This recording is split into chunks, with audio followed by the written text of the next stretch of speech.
What's going on, guys? Before this video does start, I'd just like to announce that I recently just made and uploaded a couple of videos to my IRL/vlogging channel. Links for them to go check them out are in the description down below. It'd be really awesome if you guys actually did, because I haven't been able to upload on that channel for about 6 months now. Obviously, I haven't been able to make, the content that I've been wanting to make on that channel for, quite a while. So I have been, kind of expanding it and kind of changing the content up a little bit due to the obviously unfortunate circumstances that we've been placed in with 2020. But yeah, again, it would mean a lot to me, guys, if you guys went and gone and checked them out. Subscribe to the channel if you haven't already, leave a like on the vids, and comment if you guys came from this channel. Of course, it would mean quite a bit to me. So if you guys would like to go check those videos out, links for them will be in the description down below. But of course, without further ado, I hope you guys enjoy the rest of the video. What's going on, everyone, and welcome back to the channel. Today I've got some more NBA news to talk about with you guys, this time actually revolving around the New York Knicks and Bertans, with it currently actually being reported that the New York Knicks will pursue Bertans in free agency, and this is being reported by Chase Hughes. So I think this is a very, very interesting, decision by the Knicks, and actually could be a pretty good one if if they could actually potentially sign him. As I know a lot of Knicks fans are, kind of hoping that they're going to sign, these next big free agents and all of this type of stuff. But then, most of the NBA knows at this point that that's probably not going to happen. I think a lot of Knicks fans have started to realize this, especially after the Kevin Durant and Kyrie Irving situation. And, just going to settle on maybe some nice role players and, keep building the younger core and all that type of stuff, then rather than, going out and just trying to sign players like Kevin Durant or Kyrie Irving who just don't want to come to the team. We obviously know there's been a massive report and massive rumors that the Knicks are very interested in Danilo Gallinari, Chris Paul, and DeMar DeRozan are actually the favorites to trade/sign for all three of those players. So I think all three of those players would be a very interesting one. I think Chris Paul and DeMar DeRozan are two very, very likely players they could potentially, try and do a sign and trade for DeMar and trade for Chris Paul. For example, it's no secret now that OKC want to trade Chris Paul. Again, they traded for these players hoping to build their trade value, and they would eventually most likely go on to, potentially try and trade them after the season is done. I think that's going to be the case for Chris Paul, and I honestly do believe he's a perfect fit for the Knicks, as the Knicks haven't really had a top 10, a point guard that is at least maybe a top 10 in the NBA for a lot of amount of years. I mean, probably the best point guard of the decade they had was obviously Jeremy Lin, but he only played a certain amount of games. And then pretty much the one that actually played literally a couple seasons, was literally their most consistent point guard probably for the decade, was Raymond Felton. So again, I don't exactly know. I think it'd be really good for them to try and get Chris Paul, and I think DeMar DeRozan could make a lot of sense for them to go out and get as well. But if they can't get Danilo Gallinari, who looks like he could be rumoring to join the Miami Heat potentially, and maybe a couple other teams here and there, then I think Bertans would actually be a very, very nice player to add with Chris Paul, DeMar DeRozan, and obviously RJ Barrett, and whoever they take at that 8th pick, or if they, decide to trade it. For example, if you put Chris Paul, DeMar, and RJ Barrett and Mitchell Robinson in the starting 5, then you've got Mitchell Robinson, who can't shoot threes.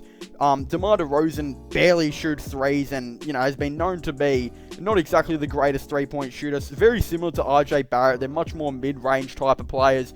They definitely do not shoot threes really that much at all, especially, DeMar, who I think shot like 10 threes or something for the season. Then you got Chris Paul, who is a pretty decent three-point shooter, but out of all those players I named, that's possibly the only one. I feel like at power forward, you definitely need to, bring in a stretch four, whether that's going to be Danilo Gallinari or obviously Bertans, who I actually think would be a very, very good fit. As I just mentioned, with those players, they're definitely going to need to have a three-point shooter on the roster. So Bertans has had a fantastic season with the Washington Wizards. Very, very underrated. He's only 27 years of age, turning 28, so he is pretty much going into his prime. And yeah, again, the season he had with the Wizards was pretty insane. They actually decided to bring him off the bench for 29.3 minutes per game on 15.4 points per game, 4.3 rebounds, and 1.7 assists on 42% from 3. He hit 200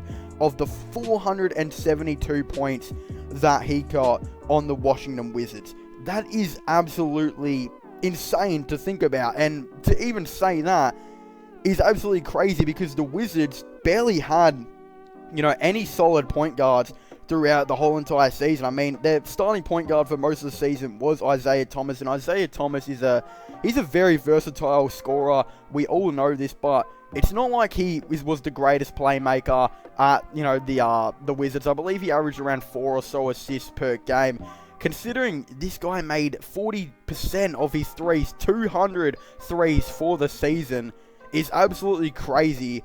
And yeah, again, their biggest playmaker, Bradley Beal, actually averaged the most amount of assists for them for the season, 6.1 assists per game, and that was in 36 minutes per game. So it's absolutely crazy to think about that he averaged this much amount of, catch and shoot points and the percentages that he had throughout the season.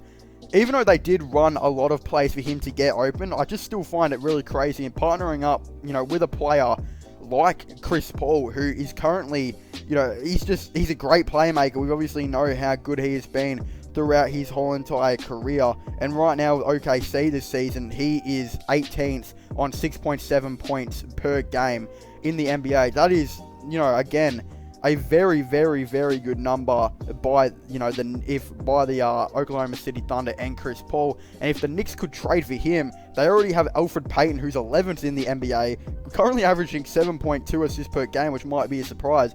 Two actually pretty decent playmakers. If they can, partner those playmakers up with Davis Bertans, who even knows, he could actually average pretty much the same amount of points, and he'll have a couple of more stars in front of him in DeMar and Chris Paul, and he may not have as much opportunity with, again, a couple more stars and role players potentially being in front of him, but I could still see a way where he could potentially average, 15 points per game, especially with that playmaking and set plays for him. So I think it would be a very, very interesting, option by the New York Knicks. And if they could somehow get a team of Chris Paul at point guard, RJ Barrett at small forward, DeMar DeRozan at shooting guard, Davis Bertans or Danilo Gallinari at power forward.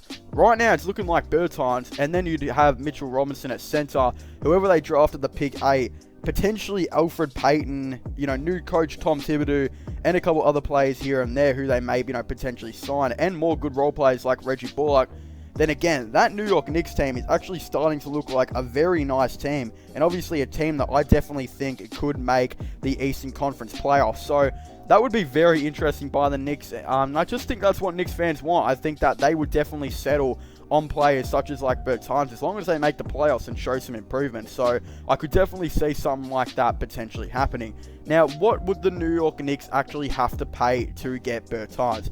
Now, it's not going to be cheap at all, considering Bertans has had such an amazing year with the Washington Wizards, and there was rumored that the Wizards actually want to keep him for next season, as they would finally have John Wall back, and they would most likely introduce him into the starting lineup and give him, more opportunity. Saying all that, you would straight away think he would most likely re-sign with the Wizards, because if he can break into that starting lineup now, who knows, they might just play Hachimura at small forward, have him there, and then you'd have potentially Bertans at power forward and Bryant at center. I think that would definitely be a thing we could potentially see, and they'd bring back, John Wall, whoever they go out and sign and draft, etc. I think, again, that's going to be more opportunity, especially with another playmaker coming in for Bertans to potentially go ahead, and he could still get maybe the 10 to $15 million that he is reportedly asking for from the Washington Wizards. So I think that I think he might actually re-sign with the Wizards, especially if they can offer him that starting role, and with that money, then that would be a pretty hard deal to knock by. But if the New York Knicks can offer him around 15 to $18 million, which is the current rumored deal, because again, this guy could still improve, considering the season before he averaged 8 points and he's jumped to 15 points, and he didn't even exactly have the most amount of playmakers on that team. This guy could still definitely improve much more into, rather than a catch and shoot player, to something even more. So again, his price range is definitely going to be up there. In my opinion, I'd be offering him $10 to $15 million a season But of course, teams like the Knicks, who don't exactly have that much of a foundation, and he would have to, kind of leave a team like the Wizards, who already have a foundation in Bradley Beal, Hachimura, Thomas Bryant, John Wall, to a team that doesn't exactly have that much right now. It's going to be a big step, and they'd have to possibly pay more than $15 million and a, guaranteed starting position at that power forward spot for him to actually consider leaving. So, again, I have a feeling he will definitely be interested. I don't know if he will sign with them or not.